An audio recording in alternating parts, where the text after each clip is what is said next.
रजीम बिस्मिल्लाहिर्रहमानिर्रहीम। करोड़ों दुरूद नबी करीम सल्लल्लाहु तआला अलैहि वसल्लम की ज़ात अक़दस पर। नाज़रीन अस्सलाम वालेकुम।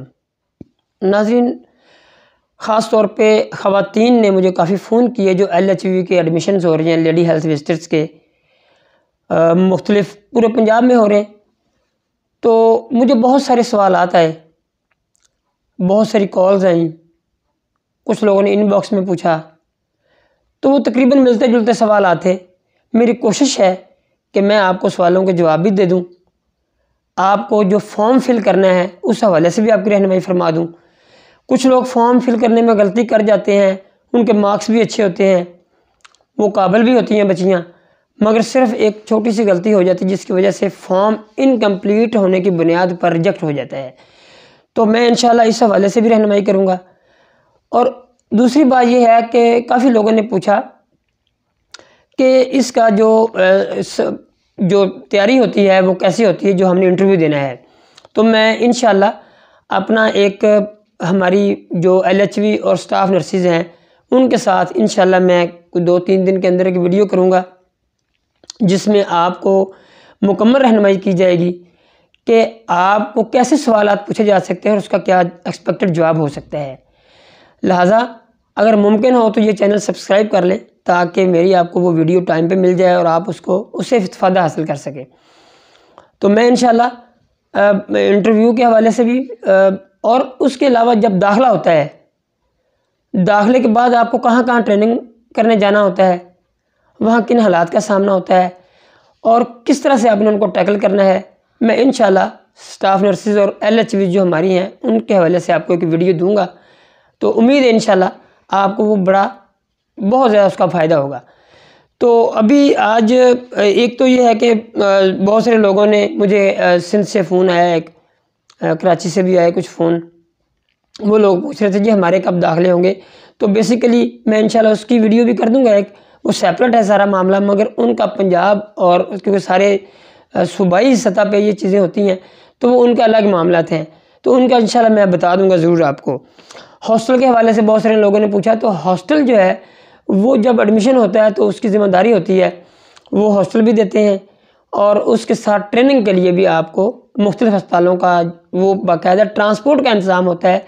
स्कूल की निगरानी में आपने जब क्लासें होती हैं, स्कूल की निगरानी में बसों में जाके आपके साथ वो बाकायदा ट्रांसपोर्ट का इंतज़ाम करके स्कूल से पिक एंड ड्रॉप की सारी ज़िम्मेदारी स्कूल की होती है, गवर्नमेंट की होती है।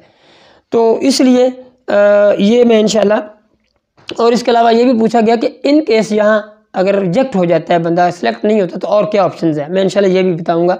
मगर आज अभी क्योंकि मेरे पास हाँ एक और बड़ा ज़बरदस्त सवाल था जो मैंने खुद स्टडी किया हुआ है और इस पर इंशाल्लाह वीडियो करूँगा कि लेडी हेल्थ विजिटर की तारीख़ कैसे बनी, ये कैसे इसका जब ये शुरू हुआ कैसे हुआ, इसकी बड़ी खूबसूरत तारीख़ है। तो इंशाल्लाह मैं आपको बताऊँगा कि हमारा बर-ए-आज़म एशिया, बर-ए-सग़ीर, हमारा पाकिस्तान, इस हवाले से जब ये अगर मैं इसकी तारीख़ बताऊँगा तो आप हैरान होंगे कि हमारा पाकिस्तानी और बर-ए-आज़म एशिया इस हवाले से हमारी आम ख़वातीन जब LHVs नहीं थी तो ये किस तरह किरदार अदा कर रहा था और ये आइडिया किस तरह आया और किस तरह ये आगे अब शोबा तरक्की कर रहा है। हमारी माएँ बहनें जो इस शोबा में जा रही हैं बड़ी खुशकिस्मत हैं कि वो हमारी इंसानियत की खिदमत करने जा रही हैं। तो इंशाल्लाह आपकी पूरी रहनुमाई की जाएगी। तो फॉर्म जो है वो 2 इसमें जगह पे है, मगर जो सबसे इम्पोर्टेंट है मैं उस हवाले से आपकी रहनुमाई कर दूँ। ये एक तो बड़ा सादा सा नाम है, वो नाम हमेशा आपने बड़े लेटर्स में लिखना है, कैपिटल वर्ड्स जिसको कहते हैं। तो वालिद का नाम है, उसका वालिद साहब को जो भी काम करते हैं वो लिखना है, और आपका जो अपना गार्डियन, अगर फादर के अलावा कोई गार्डियन है उसका नाम लिखना है, डेट ऑफ बर्थ है, एज है, ये बड़ी सिंपल सी चीज़ें हैं, कोई मुश्किल नहीं है। परमानेंट एड्रेस है, एक है कि जहाँ बंदा रहता है, खुद बहुत सारे लोग रहते हैं, बाद का उनका परमानेंट एड्रेस और होता है और उनका जो दूसरा एड्रेस होता है जो जहाँ पे उसकी हम ख़तो किताबत होनी होती है वो सेपरेट होता है। तो उस हवाले से भी आपकी ये ज़रूर बता दें कि जो मौजूदा एड्रेस होता है जिस पे आपकी ख़तो किताबत होनी होती है, वो एड्रेस उसमें लिखें जिस पे आपकी ख़तो किताबत आप तक पहुँच जाए। वो कोशिश करें ऐसा एड्रेस हो